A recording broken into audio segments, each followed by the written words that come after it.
अस्सलाम वालेकुम। आज मेरे साथ अली मोइन नवाज़िश को देख के शायद आप हैरान होंगे, लेकिन मेरा और इनका बड़ा पुराना रिश्ता है। वैसे तो ये मुझसे हर लिहाज से बड़े हैं, इल्म में भी और जिस्म में भी, लेकिन मेरे छोटे भाई हैं। और इनका एक तो वो मशहूरी ज़माना सबको पता है कि वर्ल्ड रिकॉर्ड होल्डर थे, जब उन्होंने ए लेवल्स में रिकॉर्ड तोड़ दिया था। उसके बाद आप बतौर कालम निगार भी उसको पढ़ते होंगे, सोशल मीडिया के लोग भी उनसे वाकिफ़ हैं। आजकल पीएचडी कर रहे हैं।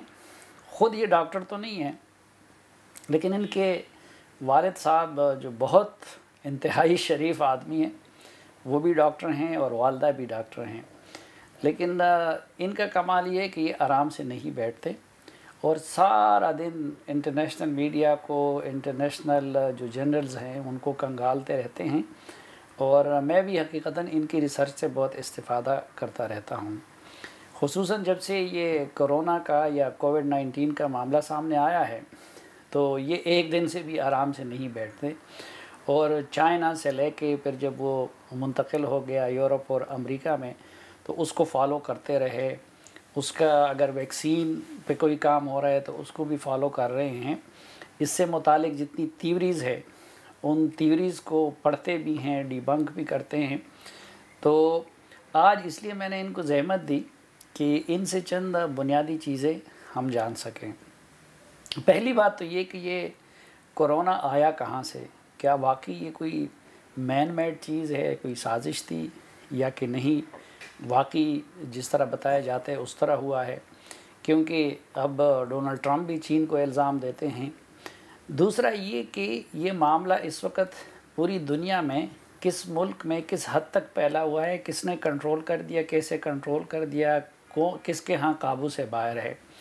और तीसरा ये कि वैक्सीन का इंतज़ार हो रहा है, तो इन्होंने माशाल्लाह रशियन वैक्सीन हो, चाइनीज़ वैक्सीन हो या फाइज़र के हो या ऑक्सफोर्ड के हो, उन सब के बारे में एक एक चीज़ पड़ी हुई है, तो वो भी इनसे हम जानेंगे। तो अली, बहुत शुक्रिया। Thank you so much. वैसे तो आपने जो कहा ना मैं आराम से नहीं बैठता, तो मुझे देख के सब लोग यही कहेंगे कि मैं आराम से ही बैठा रहता हूँ। हाँ, सेहत से तो यही लगता है कि आप आराम से बैठे होते हैं, लेकिन ज़हनी मेहनत ज़ाहिरी बातें दिन रात करते हैं, उस लिहाज से जो है। तो पहले तो ये बताइए कि जितनी आपने रिसर्च की, वो पहले जब चाइना में आया तो हमने कहा शायद अमरीकियों ने कोई शैतानी की है उनको ख़राब करने के लिए। अब ट्रंप साहब कह रहे हैं कि जी ये तो चाइनीज़ वायरस है और चाइनीज़ ने जानबूझ के पूरी दुनिया में फैला दिया। तो कोई इस तरह की साजिश आपको लगती है कि किसी साइड से हुई है या मैन मेड कोई हरकत है ये? नहीं, देखिए इसमें दो तीन बुनियादी बातें। एक तो ये है कि कोई ऐसी टेक्नोलॉजी एग्जिस्ट ही नहीं करती कि हम इस तरह का वायरस क्रिएट कर सकें। देखें, वायरस जो है वो एक ज़िंदा चीज़ होती है। बैक्टीरिया ज़िंदा चीज़ होता है, जानवर जिस तरह ज़िंदा चीज़ होता है, वायरस भी ज़िंदा होता है, उसकी डेड स्टेट भी होती है। खैर वो लंबी बायोलॉजी हो जाएगी। लेकिन जो ये बनाने का, खल्क करने का, चीज़ को क्रिएट करने का, ये तो सिर्फ खुदा कर सकता है। इंसान के अंदर ये ताकत नहीं है कि इस तरह कुछ क्रिएट कर सके। अब तो ये कि ये मैन मेड है, ऐसा तो पॉसिबल नहीं है। और ना टेक्नोलॉजी है, ना इसका है। दूसरा, जिस तरह ये आया, इस तरह बहुत सारे वायरसेस आए हैं जानवरों से, चाहे वो सार्स हो, चाहे मर्स हो। एड्स बंदरों से मुंतकिल हुआ था इंसानों में।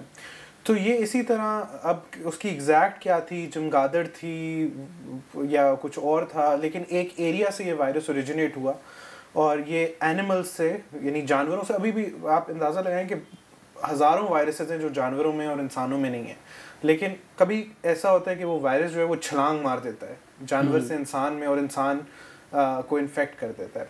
हम खुद भी तो जानवर हैं, हमारे सिस्टम्स जो हैं वो बड़े मिलते हैं, चाहे फेफड़े हों, चाहे दिल हो। देखें, हर जानवर का दिल होता है, हर जानवर में फेफड़े होते हैं, तो हम इतने भी मुख्तलिफ नहीं है जानवरों से। तो वायरस के लिए बिल्कुल पॉसिबल है कि वो जंप कर सके। आपको खुद भी हो गया था कोरोना, तो अपने आप को लगवा लिया था तजुर्बा करने के लिए या कि नहीं हो गया था, और क्या कैफियत रही उस वक्त? मैं तो अल्लाह का शुक्र है, बड़ा मुझे कोरोना हुआ, लेकिन अल्लाह का शुक्र है कि बड़ा माइल्ड था। पहले दिन मुझे हल्का से गले में खराश हुई, तो मेरे एक दोस्त आगे सामने ही बैठे थे, मैंने कहा यार आप तो जाए ना, इससे पहले आपका इल्ज़ाम मेरे ऊपर आए। तो उनको मैंने कहा आप जाएं। फिर मुझे अंदाज़ा, सिक्स सेंस होती है कि मुझे हो गया कोरोना। मैंने अगले दिन जाके टेस्ट कराया तो उसमें मुझे बुखार भी हो गया, तो टेस्ट रिजल्ट पॉजिटिव आ गया। लेकिन जिस दिन टेस्ट का रिजल्ट आया उसी रात में ठीक हो, मतलब अब सिम्टम्स के हवाले से ठीक हो गया। तो शायद वो मेरे ख्याल एंग्जाइटी और स्ट्रेस भी था जिसकी वजह से वो हो रहा था। लेकिन अल्लाह का शुक्र है बड़ा माइल्ड रहा। लेकिन इसका ये मतलब नहीं है कि अगर मेरा केस माइल्ड है तो आपका भी माइल्ड होगा। और ऑब्वियसली इसमें बहुत सारे फैक्टर्स होते हैं, इसलिए एहतियात बड़ी ज़रूरी है इस केस में। वैसे तो हर किसी को एहतियात करनी चाहिए, लेकिन ज़्यादा ख़तरनाक किस तरह के लोगों के लिए है? ज़्यादा ख़तरनाक वो लोग जिनको पहले से कोई बीमारी है, जिस तरह डायबिटीज़ या दिल का कोई इशू, इनको कोमोर्बिडिटीज़ कहते हैं, या फिर वो लोग जिनकी एज ज़्यादा है या जिनके इम्यून सिस्टम्स वीक हैं, तो उन लोगों को ज़्यादा एहतियात करने की ज़रूरत है। और दुबले पतले लोगों के लिए ज़्यादा ख़तरनाक है, या आप जिसे मेरे जैसे लोगों के लिए ज़्यादा ख़तरनाक है, क्योंकि फ़िज़िकल फिटनेस, क्योंकि फेफड़ों को इफ़ेक्ट करता है। तो अगर आप फिज़िकली ज़्यादा फिट होंगे तो आपके चांसेस ऑफ सर्वाइवल बेहतर है। अच्छा, अब एक तो पहले ये बताया कि इस वक्त चाइना में क्या सूरत हाल है कोविड के केसेस की, और फिर उससे बाकी दुनिया की तरफ चलते हैं। देखें, चाइना में तो काफ़ी हद तक कंट्रोल्ड है।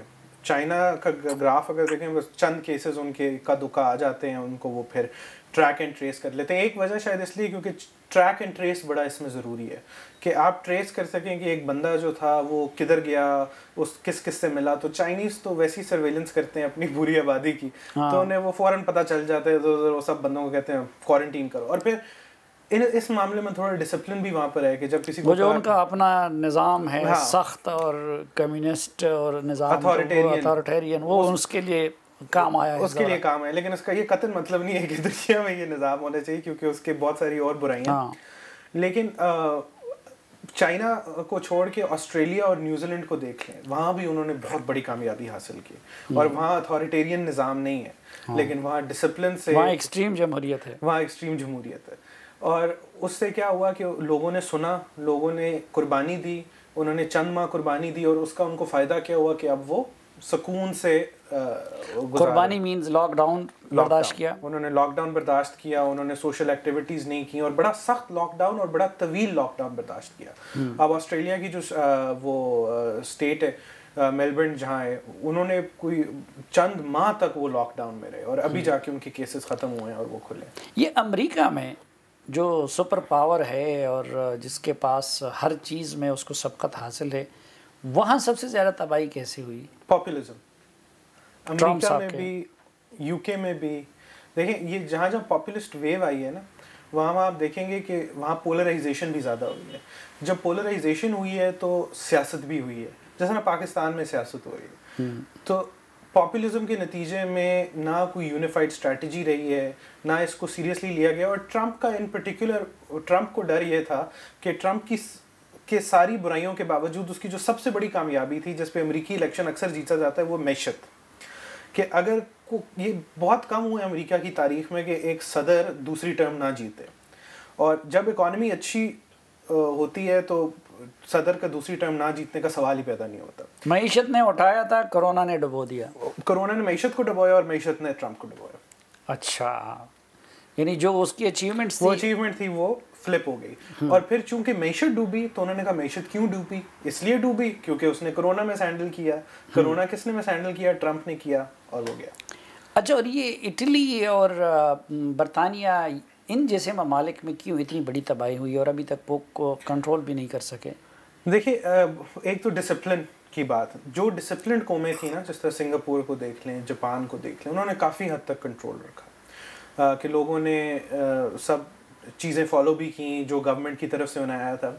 स्वीडन की अक्सर मिसाल दी जाती थी कि स्वीडन में लॉकडाउन की ज़रूरत नहीं पड़ी, ये नहीं पड़ा, लेकिन अब स्वीडन में भी रिस्ट्रिक्शंस आ गई हैं। जो लोग स्वीडन का कहते थे, देखें स्वीडिश मॉडल उन्होंने वायरस, लेकिन अब उन्होंने भी कहा है कि नहीं, अब रिस्ट्रिक्शंस की ज़रूरत है, आप घर जाएं, आप वो सोशली डिस्टेंट रखें, मास्क पहने, सैनिटाइज़र इस्तेमाल करें। लेकिन स्वीडन में भी एक बात थी कि डिसिप्लिन था, कि उनकी पब्लिक इंस्टीट्यूशंस में ट्रस्ट था।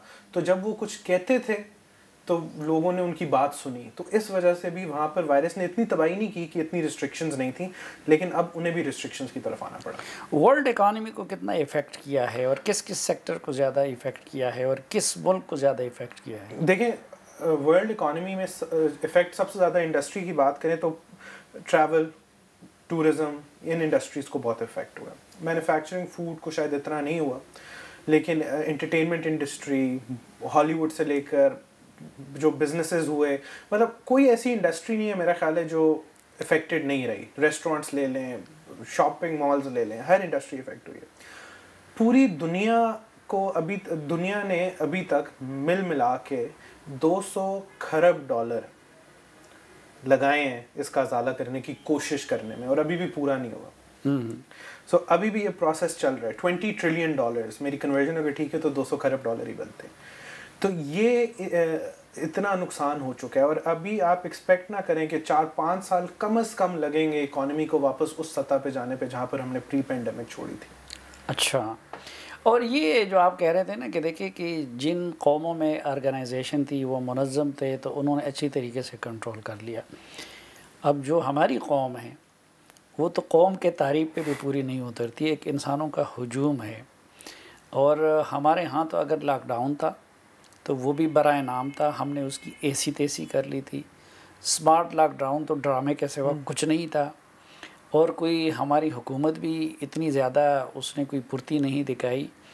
लेकिन बाकी दुनिया की बनिस्बत जो हमारा पहला वेव था उसमें अल्हम्दुलिल्लाह सारी दुनिया से हमारी बचत हुई, और हमारे वज़ीर-ए-आज़म कहते थे और हमारे उनके तर्जुमान कहते थे कि भाई पूरी दुनिया में हमारी स्ट्रेटजी की तारीफ़ हो रही है। तो ये कैसे हुआ फिर यहाँ पे? देखिए, अब इसका जो आपको सही आंसर मिलेगा वो तो जब कोई इस पर रिसर्च करेगा, स्टडी करेगा, बताएगा। लेकिन मेरा ख्याल ये है कि देखिए कुछ फैक्टर्स थे हमारे पास, कुछ हमारी शायद इम्यूनिटी थी, कुछ शायद हमारा वेदर था, कुछ शायद हमारे सोशल स्ट्रक्चर्स इस तरह थे कि लोग अपनी बबल्स में थे, वहाँ फैला, फिर रुक गया। फिर एक बात तो ये है कि आप जो असल केस काउंट है वो किसी को पाकिस्तान में नहीं पता। ये जो हम टेस्ट करते हैं ना, ये तो समुंदर में कतरों का भी कतरा हम करते हैं, और टेस्ट के पैसे होते हैं। बाहर मुल्कों में मैस टेस्टिंग है, फ्री है, आप जाएं जब मर्जी कराएं, आपको फिर भी कुछ ना कुछ देना पड़ता है। कितने लोग वो सलाहियत रखते हैं, तो डेटा तो आप बिल्कुल ट्रस्ट ना करें। फिर एक्चुअली डेथ्स भी इससे कई गुना ज़्यादा होंगी और इन्फेक्शन भी, लेकिन हमारे यहाँ चूँकि टेस्ट भी नहीं थे, रिकॉर्ड किसी की डेथ होगी, किसी बूढ़े की डेथ होगी, अच्छा वैसे ही उसका वक्त था। मतलब आपको पता नहीं चलता ना जब तक आपके पास टेस्टिंग ना हो, वो ना हो। लेकिन चले हम मान लेते हैं, सब कुछ मान लेते हैं कि फर्स्ट वेव में इतने नहीं हुए, ये नहीं हुआ, अल्लाह का हमारे ऊपर ख़ास रहम था, हम बच गए। लेकिन अभी जो सीज़न आ रहा है ये लेकिन एक पहले उस इसी तरह का कम बेस चीज़ें तो इंडिया में भी थी, तो इंडिया में बड़ी तबाही हो गई। इंडिया में तबाही हुई, आप ईरान को देख लें, या कि वो उनकी पॉपुलेशन के हिसाब से ज़्यादा हमें लगती है। ये कुछ कहा नहीं जा सकता, लेकिन अगर आप मेरी ओपिनियन कहें, अब ये कोई साइंटिफिक थ्योरी नहीं है, मेरा ख्याल है, एक तो ये कि यहाँ पिछले कुछ अरसे में डेंगू का हमारे वेव चला, कहते हैं कि मलेरियल बेल्ट कंट्रीज़ में इसका कम इफेक्ट आया, नंबर 1। दूसरा शायद ये हो सकता है कि इम्यूनिटी हमारी किसी वजह से, शायद इंडियन में वेजिटेरियनिज्म ज़्यादा है, और ये टोटली मैं बिल्कुल हवा में बात कर रहा हूँ, शायद ये हो सकता है। लेकिन मैं एक ज़मीनी बात कर रहा हूँ। हाँ, वो ये कि जिस तरीके से हमारे यहाँ आया और एकदम गायब हो गया, बायनी ही यही काम अफ़गानिस्तान में भी हुआ। तो अब उधर तो ना असद उमर साहब थे, ना इमरान खान साहब की बसीरत थी, ना स्मार्ट लॉकडाउन था। तो मैं उसकी तवजीह ये करता हूँ कि शायद अल्लाह ने और कुदरत ने ये सोचा होगा कि ये लोग वैसे भी दिन में इतने मरते हैं, ज़रा इस मामले में इनके साथ रियायत कर लो। शायद ऐसा, मतलब बिल्कुल कोई ख़ास रहमत तो थी, लेकिन मेरा ख्याल ये भी है कि ना अफ़गानिस्तान में ना पाकिस्तान में टेस्टिंग थी। इंडिया ने फिर भी बहुत टेस्टिंग की। देखिए हमारे यहाँ जो क्राइसिस होते हैं ना, वो ट्रांसपेरेंट होते हैं। आप पाकिस्तान में हर वक्त कितने क्राइसिस चल रहे होते हैं, लेकिन आपको नज़र नहीं आते, चाहे गुर्बत का क्राइसिस हो, भूख का क्राइसिस हो, और पॉलिटिकल क्राइसिस हर वक्त रहता है। हमारी सोसाइटी इस तरह की हो गई है कि हम क्राइसिस को सामने नहीं लाते, वो क्राइसिस हमारे अंदर दब जाते हैं। जब टेररिज्म था यहाँ, दहशतगर्दी थी, बम धमाके होते थे, वो भी क्राइसिस बिल्कुल माशरे के अंदर छुप गया था। कंस्पिरेसी थ्योरीज थी, वो ये प्लान कर रहा है, ये कर रहा है, वो कर। तो मेरा ख्याल है ये भी वो जो रूटीन में पाकिस्तानियों की बर्दाश्त जो है ना, वो बहुत ज़्यादा है। अभी भी हमारी वो सियासत में हमने इस चीज़ को दबा दिया है, इसमें को दबा दिया। गिलगित बल्तिस्तान में रैली हो रही है, इधर पीडीएम रैली कर रहे हैं। तो मेरा जो, अगर आप पूछें, अफगानिस्तान का भी सिमिलर सिचुएशन है। अगर क्या वाकई हमारे में और इंडिया में क्या फ़र्क था और अफगानिस्तान हमारे में क्या कॉमन है कि हमारे माशरे क्राइसिस से आपने बड़ी अच्छी मिसाल दी कि टेररिज्म के दिनों में देख रहे थे कि जो लोग बराह रास्त सफ़र कर रहे थे उनके लिए ज़िंदगी अजीरन बन गई थी, लेकिन वो जहन्नम में रह रहे थे। लेकिन बाकी मुल्क में हमारे टॉक शोज में वही कंस्पिरेसी थ्योरीज डिस्कस हो रही थी, बाकी सब कुछ हो रहे थे और दुनिया को कोई ये एहसास ही नहीं हो कि भाई यहाँ पे कुछ हो रहा है। इसी तरह अब भी जो लोग शिकार हुए हैं या जो डॉक्टर्स हैं जो डील कर रहे हैं, उनको पता है उनके लिए प्यारा मरा या उनका जिनका प्यारा, उनके लिए एक एक लम्हा क़यामत से कम नहीं है। लेकिन हमारे यहाँ हुकूमत कह रही है, अपोजिशन ये कर रही है, और अपोजिशन कहती है जो हुकूमत मुजाहरे कर रही है तो हम क्यों ना करें। तो ये तो अपनी जगह पे है, ये बदकिस्मती हमारी रहेगी। लेकिन ये जो कहा जा रहा है अभी जो नई लहर है, ये किस हद तक शदीद है? देखिए, ये जो सीज़न होता है ना, इसको आम ज़बान में फ्लू सीज़न कहते हैं वेस्टर्न ममालिक में, जो फॉल से लेकर विंटर तक का सीज़न होता है। फ्लू सीज़न इसलिए कहते हैं क्योंकि इसमें जो रेस्पिरेटरी बीमारियां होती हैं, फेफड़े की बीमारियां, ये सारे फ्लू, कोरोना, ये फेफड़ों की बीमारी है। ये ज़्यादा तेज़ी से फैलते हैं। एक टेम्परेचर डाउन होता है, उसकी में इनका सर्वाइवल एयर में ज़्यादा लंबा हो जाता है। फिर उसके साथ साथ हम क्लोज क्वार्टर्स में रहते हैं, हम बाहर कम निकलते हैं, लोग हीटर शीटर चला के घरों में रहते हैं। इस तरह के मल्टीपल फैक्टर्स होते हैं, ड्राइनेस होती है। और इसलिए यूरोप वगैरह ममालिक में इन दिनों ऑटोमेटिकली लोग वो फ्लू का वैक्सीन लगा लेते हैं, नमूनिया की भी लगा लेते हैं। और मैं आपको एक ये बुरी खबर दूं कि फ्लू वैक्सीन नहीं मिल रही, कि रूटीन में तो पुराने पाकिस्तान में ये सितंबर अक्टूबर में पहले से ऑर्डर प्लेस हो जाते थे तो मुल्क में दस्तयाब होते थे हर स्टोर पे। और तब्दीली सरकार ने इस मरतबा वो भी नहीं मंगवाए हैं। तो कल तक पाकिस्तान में फ्लू वैक्सीन भी दस्तयाब नहीं है और नमूनिया वैक्सीन भी दस्तयाब नहीं है। ये मार्च में जब कोविड पेंडेमिक शुरू हुआ ना, तो उस वक्त बहुत सारे लोगों ने ये बात करना शुरू कर दी थी कि फ्लू वैक्सीन शॉर्ट हो जाएगी और सेकेंड वेव आएगी, और बिल्कुल ऐसा ही हो रहा है। ये चीज़ें पता थी, ये ऐसा नहीं था कि ये कोई आसमान से जी फ्लू वैक्सीन नहीं मिल रही। मैंने कुछ ये मेडिसिन के जो बड़े इम्पोर्टर्स हैं उनसे भी बात की, तो उन्होंने कहा कि जी बाकी दुनिया में इस वक्त खपत बहुत ज़्यादा है और मार्केट में भी शार्ट है, और हमारी हुकूमत ने, हमारे लोगों ने वक्त पे उसका फिक्र ही नहीं की। वेंटिलेटर हमने लेट ऑर्डर किए, हमें फिर चाइना से लेने पड़े। और फ्लू वैक्सीन में आपको इंटरेस्टिंग बताता हूँ, इसको बनाने में भी बड़ा टाइम लगता है। फ्लू वैक्सीन जो है, ये आप हैरान होंगे, ये अंडों में बनती है। अंडों में इसको इंक्यूबेट करते हैं। तो हर साल फ्लू वैक्सीन बनाने के लिए सैकड़ों अंडे अरेंज होते हैं, और अमेरिका का, यूनाइटेड स्टेट्स का गवर्नमेंट का एक प्रॉपर प्रोग्राम है कि वो अंडों को सिक्योर करके रखते हैं फ्लू वैक्सीन बनाने के लिए। अच्छा, इसके लिए जो वैक्सीन बनने थे, अब हम क्लेम्स देख रहे हैं, रशिया ने क्लेम किया है, चाइना ने क्लेम किया है। चाइना के तो कुछ ट्रायल पाकिस्तान में भी हो रहे हैं उनके वैक्सीन के, फिर फाइज़र का था, फिर वो एक दूसरा आ गया। तो ज़रा ये बताइए कि किस किस मुल्क में वैक्सीन पे कितना काम हुआ है और किससे हम तवक्कुआत वाबस्ता करें। चले पहले ये चाइना और रशिया की बात करते हैं ना। आपने घर के लिए टीवी लेना हो, आप सैमसंग या सोनी लेंगे या आप कोई चाइनीज़ ब्रांड लेंगे? मुझ जैसा गरीब ज़ाहिरी बात है चाइनीज़ की तरफ जाता है, आप जैसा अमीर उसकी तरफ जाता है। लेकिन अगर आप पैसों का मसला ना हो तो आप क्या लेंगे? वैसे तो लोग प्रेफर करते हैं कि ब्रांड लें। एक्चुअली अब रशिया और चाइना का शायद ये प्रॉब्लम है कि उनका डेटा जो है उसको वर्ल्ड एट लार्ज उतना ट्रस्ट नहीं करता जितना शायद यूरोप का या यूएस का डेटा ट्रस्ट करेगा। और WHO जैसी ऑर्गेनाइजेशन पे भी वेस्ट का असर ज़्यादा होता है, ये भी वजह नहीं, लेकिन WHO का इसमें कोई रोल नहीं है। ये हर मुल्क की रेगुलेटरी अथॉरिटी ने अप्रूव करना होता है। तो अब अगर अमेरिकी रेगुलेटरी अथॉरिटी या यूके की रेगुलेटरी अथॉरिटी किसी चीज़ को अप्रूव कर देती है मेडिसिन को, तो लोगों को यकीन होता है कि अच्छा इसका ये सारा डेटा जो है वो है। ये कलोनियलिज्म है या क्या है, लेकिन एक रूटीन उसमें चलती आ रही है। तो वैक्सीन्स की जहाँ तक बात है कि इस वक्त 100 से ज़्यादा वैक्सीन्स डेवलप हो रही हैं। वैक्सीन बनाने के 4 स्टेजेस होते हैं। एक कि आपने वैक्सीन बनाई, फिर उसका एक प्री क्लिनिकल फेज़ होता है। प्री क्लिनिक यानी इंसानों से पहले का फेज़, उसमें जानवरों पे चेक करते हैं कि जानवरों में इसका क्या वो कुव्वत इफ़ादियत इस पर रिस्पॉन्स करती है या नहीं, जानवर मर तो नहीं जाता उसको टीका लगाया। तो जब जानवरों पर हो जाता है तो फिर फेज़ 1 होता है। फेज़ 1 सेफ्टी, डोजेज और इम्यून रिस्पॉन्स चेक करता है कि ये सेफ़ है, अच्छा इसकी डोज कितनी देनी है, और इसका इम्यून रिस्पॉन्स, ये हेल्दी वॉलंटियर्स पे चेक किया जाता है। फेज़ 2 उसका एक थोड़ा सा बड़ा वर्जन होता है जिसमें कुछ बूढ़े भी डाल देते हैं, कुछ डिफरेंट एज ग्रुप्स के लोग, उनको ज़रा बड़ा एक्सपैंड करते हैं। फिर जो सबसे बड़ा और लंबा ट्रायल होता है वो फेज़ 3 होता है, और इस वक्त फेज़ 3 के अंदर 13 वैक्सीन हैं, और ये एक बहुत बड़ा नंबर है। जनरली वैक्सीन कभी एक बीमारी के लिए एक कंपनी बना रही होगी ये, क्योंकि जिस तरह बात की कि 200 खरब डॉलर का लॉस है, तो ये बड़ा इंपॉर्टेंट है कि इसको वैक्सीन को जल्दी से जल्द अप्रूव किया जाए। तो 13 कंटेंडर्स हैं जिसमें हमें पता है कि फाइजर और मॉडर्ना, इनकी वैक्सीन 90% से ज़्यादा इफेक्टिव है। ऑक्सफोर्ड वाले की 70% एफिकेसी आई थी, लेकिन वो इसलिए आई थी क्योंकि उन्होंने 2 मुख्तलिफ डोजेज दी। एक डोज में 62% थी और एक डोज में 90% थी, तो उनको लग रहा था कि इनका 90% तक हमारा, अगर वो वाली हम डोज देंगे तो 90% एफिकेसी आ जाएगी। एफिकेसी का मतलब ये होता है कि अगर 100 लोगों को आपने दी तो उनमें से 90 जो होंगे उनको प्रोटेक्शन होगी, और ये बहुत अच्छा है।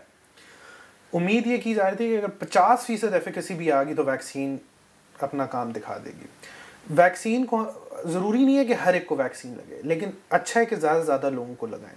लेकिन इसका एक फार्मूला होता है, और अगर 90% एफिकेसी वाली वैक्सीन हो तो 60% लोगों को भी अगर लग गई तो वायरस का स्प्रेड काफ़ी हद तक कंट्रोल में आ जाएगा।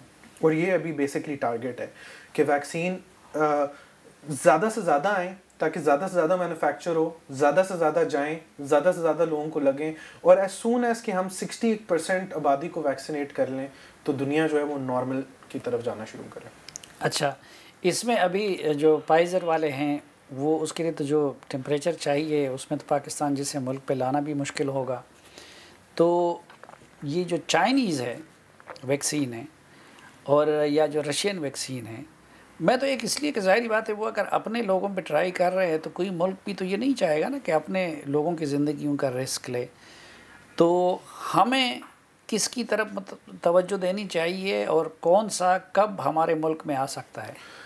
बड़ा अच्छा सवाल है। इसका जवाब देने से पहले ना मैं आपको थोड़ा सा वैक्सीन का बैकग्राउंड बताता हूँ कि वैक्सीन 4 किस्म की वैक्सीन बन रही हैं। वैक्सीन का मकसद ये होता है कि आपकी जो क़ुव्वत मुदाफ़ियत होती है वो ट्रेन करता है कि बेसिकली जब कोई नया वायरस हो ना, नोवल वायरस जिसको हम कहते हैं, कि जो पहले कभी आपके जिस्म ने नहीं देखा, तो वो जब आपके जिस्म में दाखिल होता है तो आपका जो डिफेंस सिस्टम होता है, आपके जो फौजी होते हैं वो उसको पहचानते नहीं है, और सिर्फ जब वो तबाही मचाना शुरू कर देता है तब कहते हैं ओए ये आया हुआ है, लेकिन उस वक्त तक आप बीमार हो चुके होते हैं, आप लेट हो चुके होते हैं। तो वैक्सीन का मकसद ये होता है कि आपके जिस्म के सिपाहियों को बताना कि भाई ये दुश्मन है, ये पहचान लो, जैसे ही आया उसको उड़ा देना। अब उसके 3-4 तरीके होते हैं। एक होता है कि आपके पास दुश्मन की डेड बॉडी है, यानी डेड वायरस या कमज़ोर मरता हुआ दुश्मन आप बॉडी में डालते हैं कि वो बॉडी को नुकसान ना पहुंचाए, लेकिन बॉडी पहचान जाए यार ये दुश्मन है, ये नज़र आया तो उसको खड़का देना। दूसरा होता है कि आप के पास दुश्मन तो नहीं होता है जिसको आप डालते हैं, लेकिन आप कोई और कमज़ोर सा दुश्मन लेकर ना उसको आप कोरोना वायरस का लिबास पहना के बॉडी में डाल देते हैं कि वो उसको पहचान जाए कि ये है। ये इसको कहते हैं वेक्टर बेस्ड, कि आपने एक और वायरस लिया, उसको कोरोना का रूप दिया और बॉडी में डाल दिया ताकि बॉडी ने उसको पहचानना सीख लिया। ये 2 ट्राइड एंड टेस्टेड टेक्नोलॉजीज़ हैं। तो चाइनीज़, रशियन और इवन ऑक्सफोर्ड वाली ये वेक्टर बेस्ड हैं। चाइना की एक वैक्सीन में वो डेड वायरस भी है, लेकिन ये सेफ़ हैं। अरसे दराज से बहुत सी बीमारियों के हम इस तरह से वैक्सीन बनाते रहे। जो दूसरी नई टेक्नोलॉजीज़ हैं, और चूंकि इतनी इन्वेस्टमेंट इन टेक्नोलॉजीज़ में पहले कभी नहीं हुई, इसका ये एक है प्रोटीन बेस्ड टेक्नोलॉजी कि आप उस वायरस को पूरा तो नहीं डालते, लेकिन उसका फ़र्ज़ करें जिस तरह फ़ौजी की मिसाल में उसका इंसिग्निया, उसके बैजेस, उसके हथियार वो बॉडी में डाल देते हैं कि बॉडी अगर इन चीज़ों को भी पहचान जाए तो वायरस को पहचान जाएगी। आरएनए जिसको कहते हैं। नहीं आरएनए इसको नहीं कहते, इसको प्रोटीन बेस्ड कहते हैं। प्रोटीन उसके अच्छा। जो चौथी और सबसे प्रॉमिसिंग चीज़ है, और बिल गेट्स ने ये कहा था कि अगर इस पेंडेमिक से कोई अच्छी चीज़ निकली वो mRNA वैक्सीन होगी। ये आपकी बॉडी को डिस्क्रिप्शन दे देता है कि यार ये चीज़ें होंगी, कोड बता देता है। जिस तरह अगर मैंने आपको दिखाना है कि मटन कढ़ाई क्या होती है, मैं पहले मटन कढ़ाई बनाऊंगा, चीज़ें लाऊंगा, आपको मैं दूंगा, फिर आप देखेंगे मटन कढ़ाई ये होती है, आपको समझ आएगी। इसमें मैं आपको मटन कढ़ाई की वो रेसिपी दे देता हूँ, फिर आप खुद ही आपकी बॉडी को आप ट्रिक करते हैं कि बॉडी खुद ही मटन कढ़ाई बनाती है और देखती कहती है ओह अच्छा ये है वायरस, ठीक है। तो उसकी वो जो स्पाइक प्रोटीन है वो आपकी बॉडी खुद ही बनाती है, उसको पहचानती है और उसके इर्द गिर्द रेडी हो जाती है कि जब ये मुझे नज़र आएगी तो मैं इसको मार दूंगा। तो जिस तरह ये हांडी पकाने की अगर हम एनालॉजी को आगे लेके चलें कि हांडी की रेसिपी देना हांडी बनाने से आसान होता है, इसी तरह mRNA वैक्सीन बनाना, वो पूरे वायरस को डेड वायरस करना या वायरस किसी और वायरस की शक्ल चेंज करना उससे आसान होता है। ठीक। लेकिन चूंकि ये नई टेक्नोलॉजी है इसलिए इसकी स्टोरेज की डिफ़िकल्टीज और वो बहुत ज़्यादा है। मॉडर्ना में नहीं है, दोनों की सेम टेक्नोलॉजी है, लेकिन आप ये समझे कि मॉडर्ना की टेक्नोलॉजी कुछ साल शायद फाइजर से आगे है, इसलिए उसको आप नॉर्मली भी स्टोर कर सकते हैं। लेकिन इसका सबसे बड़ा फ़ायदा ये है कि ये वैक्सीन इसलिए सबसे पहले आई, आप इसको जल्दी बना सकते हैं, और अगर वायरस कल चेंज होता है तो आपके पास पोटेंशियल है कि आप क्विकली अपनी वैक्सीन को भी ट्वीक करके चेंज कर सकते हैं ताकि वो उस वायरस के अगेंस्ट भी इफेक्टिव हो। अच्छा, अगर वायरस म्यूटेट करते हैं तो आप उसके साथ वैक्सीन को भी म्यूटेट कर सकते हैं, उसको भी चेंज कर सकते हैं, उसको चेंज करना ज़्यादा आसान है। तो आपकी गुफ्तगू से मैं ये नतीजा अखज़ कर सकता हूँ कि हमारे लिए जो फिजिबल होगा और जो ज़्यादा वो होगा, एक तो वो चाइनीज़ वाले होंगे और दूसरा ऑक्सफोर्ड वाले। ऑक्सफोर्ड वाले सबसे ज़्यादा फीजिबल होगा, शायद चाइना से भी ज़्यादा फीजिबल हो। अच्छा, तो ये कब तक, यानी पाकिस्तान जैसे मुल्कों में VIPs के लिए दस्तयाब हो सकेंगे और कब तक आवाम के लिए, आपकी क्या असेसमेंट है? देखें, बात तो ये है कि एथिकली अगर दिया जाए तो जो फ्रंट लाइन वर्कर्स हैं उनको सबसे पहले मिलनी चाहिए, और उसके बाद ये सोल्जर्स या लॉ इन्फोर्समेंट एजेंसीज जो जिनका पब्लिक डीलिंग ज़्यादा होती है, पुलिस वाले हो गए, फिर उस स्केल पे आप वापस आए। एक बंदा जो ऑफिस में सारा दिन, उसको नहीं चाहिए। लेकिन आई थिंक अगर आप ये कहें कि ये तो डिपेंड करेगा कि लोग कब करते हैं, लेकिन मेरे ख्याल से अगर पेंडेमिक आप पूछेंगे कब एंड होगा तो अगली सर्दियों में आप चीज़ें बेहतर होंगी। नहीं, वो तो अगली। अब क्या आपकी एक्सपेक्टेशन है कि मसलन ये ऑक्सफोर्ड वाली वैक्सीन कब तक ब्रिटिश मार्केट में आ सकती है और कब तक हम जैसे मुल्कों में? मेरा ख्याल है अगले महीने ब्रिटिश मार्केट में आना शुरू हो जाएगी। अच्छा। और ऑक्सफोर्ड वाली वैक्सीन ने एक तो वादा किया है सबसे सस्ती वैक्सीन ऑक्सफोर्ड वाली होगी। मेरा ख्याल है चाइना से भी सस्ती ऑक्सफोर्ड वाली होगी, क्योंकि वो $4 की एक वैक्सीन होगी। ठीक। 2 डोजेस चाहिए होंगी। और वो जो है ऑक्सफोर्ड वाली वैक्सीन, उन्होंने ये भी वादा किया है कि हम सिर्फ उस मुल्क को नहीं देंगे जो सबसे ज़्यादा पैसे देगा, उन्होंने कहा हम हर एक को बराबरी के उसके ऊपर डिस्ट्रीब्यूट करेंगे। अच्छा, और चाइनीज़ का तो अभी ऑलरेडी पाकिस्तान में ट्रायल हो रहा है। वो ट्रायल हो रहा है। तो ये जो वो आज मुझे डॉक्टर एजाज बता रहे थे कि वो 3rd फेज़ उनका हो रहा है, तो ये कब तक यानी एक्सपेक्टेड है कि आम लोगों को लगने शुरू हो जाएं? सो बेसिकली जनरली ट्रायल्स में करते क्या है कि जब फेज़ 3 ट्रायल चल रहा होता है ना, तो वो इंतज़ार करते हैं कि ट्रायल के कुछ सर्टन नंबर ऑफ लोग बीमार हों जिनको कोरोना हो, फिर वो कंपेयर करते हैं कि किन को हुआ किन को नहीं हुआ। अब ट्रायल जनरली तब एंड होता है जब वो नंबर पूरा होगा। तो टिपिकली तो सालों चलता था ये ट्रायल, लेकिन वैक्सीन को डेवलप करने के लिए चूंकि इन्होंने इतना इसको क्विक किया तो ये प्रिलिमिनरी रिजल्ट्स निकाल रहे हैं। तो ट्रायल तो चलेंगे, सब ट्रायल्स चलेंगे, फाइजर का भी ट्रायल ख़त्म नहीं हुआ, ये अगले सालों चलेंगे, लेकिन उससे पहले इमरजेंसी ऑथराइजेशन आ जाएगी। मैं आपकी गुफ्तगू से ये नतीजा अखज़ कर सकता हूँ कि ये जो 2 महीने हैं ये बड़े सेंसिटिव है, ख़तरनाक है, सर्दी की वजह से भी, बाकी बीमारियों की वजह से भी, और कोविड का हमला भी बड़ा ज़्यादा है, और इंशाअल्लाह इन 2 महीनों में इनमें से कोई एक वैक्सीन हमारी मार्केट में आ चुका होगा कि जिसको हम ज़्यादा वल्नरेबल लोगों के लिए लगा सकें। 2 नहीं 4 या 5 महीने बाद थोड़ी थोड़ी वैक्सीन हमें मिलना शुरू हो जाएगी। अच्छा, लेकिन थोड़ी थोड़ी। हाँ, लेकिन 2 महीने में मुमकिन नहीं है, यानी 4 तक। मेरा ख्याल है 3-4 लगेंगे। मसलन कम से कम हमें इस सर्दी के मौसम में ज़्यादा एहतियात करनी चाहिए। बहुत एहतियात करनी चाहिए। देखिए मार्च अप्रैल तक कम से कम आपने बहुत एहतियात करनी है। अच्छा, उस सिलसिले में आपकी जो इतनी सारी तहकीक और रिसर्च है, तो क्या फाइंडिंग है कि एहतियात में क्या चीज़ें मौसर है? मसलन कुछ लोग कहते हैं कि जी लॉकडाउन के सिवा कोई हल नहीं है, ये स्मार्ट लॉकडाउन की दूसरी इस्तिलाह है। कुछ लोग कहते हैं कि यार मास्क लगाया करें, सोशल डिस्टेंस रखा करें, बाकी किसी चीज़ की ज़रूरत नहीं है। तो क्या पाकिस्तान जैसे मुल्क में क्या एहतियातें करनी चाहिए आवाम को? देखिए ये सारे औजार हैं और ये आपने प्रॉब्लम देखने के हिसाब से औजार इस्तेमाल करने हैं। अब जब केसेस कम थे तो जिस तरह हम चल रहे थे वो ठीक था। अभी चूंकि केसेस तेज़ी से बढ़ रहे हैं, लोग एहतियात नहीं कर रहे, तो आपको उसके हिसाब से औजार इस्तेमाल करना है। मास्क, सैनिटाइज़र, सोशल डिस्टेंसिंग, ये इस पर कोई कॉम्प्रोमाइज़, ये तो फ़र्ज़ है, इसको ये नहीं है। हाँ, अगर केसेस बहुत तेज़ी से बढ़ते हैं तो मेरे ख्याल है पहले स्टेप में एक सर्किट ब्रेकर चाहिए। जिसमें आप 2 हफ्ते के लिए सब चीज़ें बंद करें, केसेस को अंडर कंट्रोल लाएं, और मेरे ख्याल है लोगों को थोड़ा डर भी लगे कि भाई अगर हमने नहीं SOPs वगैरह फॉलो की तो लॉकडाउन दोबारा लग सकता है। मेरा ख्याल है सबसे जो बड़ी बेवकूफ़ी की है वो वज़ीर आज़म साहब कह देते हैं कि कुछ भी हो जाए लॉकडाउन नहीं लगेगा, तो लोग डरेंगे किस चीज़ से? उन्होंने कहा ठीक है नहीं लगेगा तो फिर हम अपनी ज़िंदगी जिए। तो मेरा ख्याल है लॉकडाउन का डर और सर्किट ब्रेकर इस वक्त ज़रूरी हो जाएगा। अगर अभी लगा दिया तो ज़्यादा अच्छा है, जल्दी कंट्रोल में आ जाएगा, और उसके बाद फिर लोग SOPs भी थोड़ा सा ज़्यादा फॉलो करना शुरू कर देंगे। लेकिन अगर केसेस बहुत तेज़ी से बढ़े तो फिर लॉकडाउन के अलावा कोई। और एक जो दूसरी बात की जाती है कि जी आप अपनी इम्यूनिटी को बेहतर रखें, तो इम्यूनिटी को बेहतर रखने के लिए क्या क्या चीज़ें हैं? देखिए, इम्यूनिटी को बेहतर रखने की बात वो जनरली आपके हेल्थ पॉइंट ऑफ व्यू से की जाती है, और वो अगर आप अभी भी सब चीज़ें करना शुरू कर दें ना, जिस तरह कहते हैं जिंक लें, काजू आपके लिए अच्छा होता है, उसमें जिंक होता है, ग्रीन टी पिएं, अपने आप को फ्रूट्स फ्रेश खाना खाएं, ये सब चीज़ें, ये अगर आप आज भी करना शुरू करें ना तो इनके इफेक्ट आपको ज़रा काफ़ी महीनों बाद आपके पास आएंगे। सो वो जो मास्क और वो सब चीज़ें ना वो इम्पॉर्टेंट है, और ये आपकी इम्यूनिटी मार्जिनली बेहतर करेगा। इसमें ये नहीं है कि आपकी बॉडी के अंदर वो कोविड को फाइट करने की सलाहियत पहले से आ जाएगी, वो तभी आएगी जब वायरस एक्सपोज होगा या जब वैक्सीन लगेगी।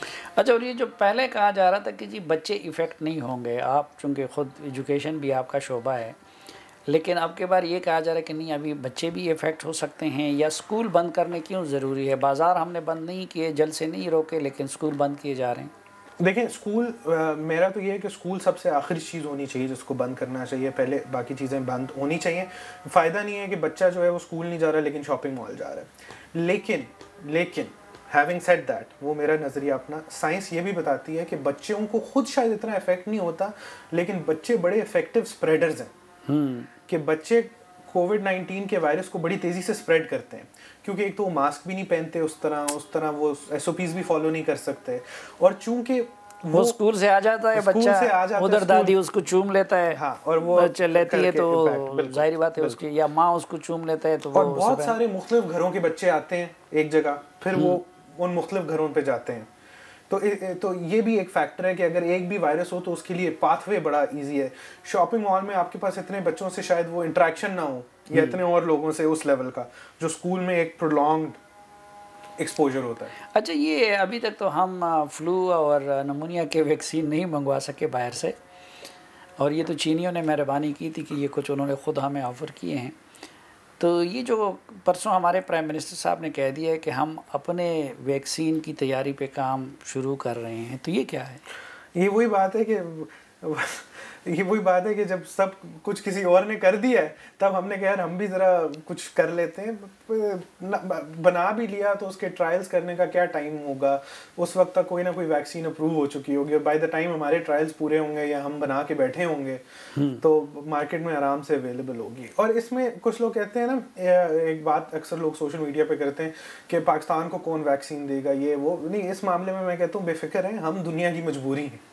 अच्छा, अगर आप डॉक्टर फैसल होते इस दौरान और आप क्या मशवरा वज़ीर आज़म ने सुनना होता, या जुल्फ़ी बुखारी होते, तो आप वज़ीर आज़म को क्या मशवरा देते हैं वैक्सीन के मामले में कि हम किस पे फोकस करें? कहीं ऐसा ना हो कि वक्त आ जाए जिस तरह अभी हमारे पास फ्लू के वैक्सीन नहीं है, तो गवर्नमेंट को अब क्या करना चाहिए? उन कंपनियों के साथ कोऑर्डिनेट करना चाहिए, उनकी हुकूमतों के साथ करना चाहिए कि मैक्सिमम हम जल्द से जल्द अपने मुल्क में उसको ला सकें? हाँ, देखें, पहली बात तो ये कि हाँ, बहुत सारे वेस्टर्न ममालिक ने जिस तरह किया है, उन्होंने पैसे दिए हैं, पहले से पैसे दिए हैं, और वैक्सीन अभी प्रूव भी नहीं हुई थी, उन्होंने पहले कमिटमेंट कर ली थी कि अगर आपकी वैक्सीन कामयाब हुई हम आपसे इतनी डोजेस खरीदेंगे।